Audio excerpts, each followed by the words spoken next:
we've focused on the issue of arts and culture education in India, and today is the occasion to launch that report. So in the next hour or so, you're going to be learning about some of the findings of this year's report and some of the best practices we can see here in India.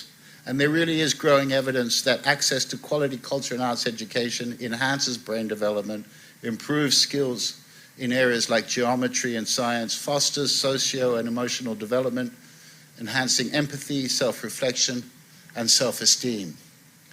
So we'll share one example with you. For example, our team traveled to Assam, West Bengal, and Karnataka to interview people for the report and also to capture many of the photos and the videos that you've seen outside and that you'll be seeing today.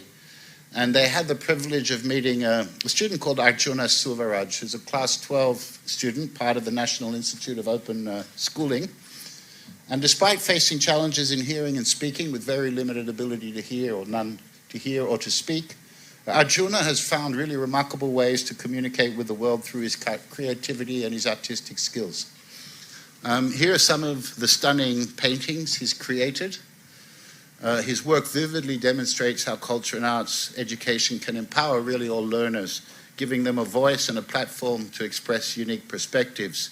And his journey really is a powerful testament to the transformative power of arts in fostering inclusion and self-expression. And you'll hear from his mother in a little while in one of the films. So throughout the report, you'll be able to read about... I'd like to present a video that we have prepared on the implementation of the first goal of UNESCO's framework for culture and arts education, focusing on access, inclusion, and equity in and through culture and arts education. The video, please. India, a country of great social and cultural variety. Its diversity provides a great opportunity to make education accessible, equitable, and inclusive by integrating a diverse and holistic approach towards culture and arts education. Goal 1 of the 5 strategic goals of the UNESCO framework aims to achieve access, inclusion, and equity through culture and arts education. In line with the goal, India's National Education Policy 2020 encourages using culture and arts education to support all learners, including students with disabilities and special needs. Many schools in India are providing such opportunities to students. By birth, he is a hearing impaired child.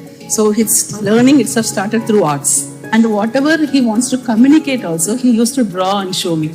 So even science, everything, how much ever I can show through the pictures or videos was very much helpful for him.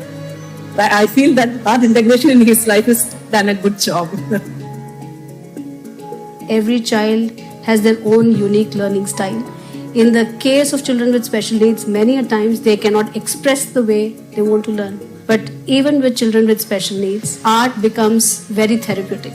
And then you have specific ways of reaching out to children as a personalized education plan. And I think that is what we want. We want children to say that I can do it in a way that I can do it and the way I enjoy it. The first goal also advocates for providing access to a broad range of cultural and artistic expressions. In line with this, the National Education Policy 2020 promotes multilingualism in students. In schools in India, music, art, dance is a part of the regular curriculum.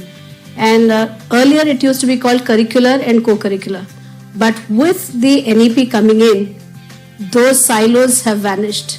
And today you have an interdisciplinary approach where you have arts in education and you have sports in education. So I think it's very important for us to train teachers on arts and cultural integration into curriculum, because they come from a background where they are experts in their subject and that's the way they've been taught. So that's their style. And if you want a teacher to be multidisciplinary, it requires engagement, it requires collaboration. As culture and arts becomes more integrated into the curriculum, teachers also need new forms of evaluation and assessment to track learner development. We must also foster the use of technology in culture and arts education as a tool to assist learners and teachers.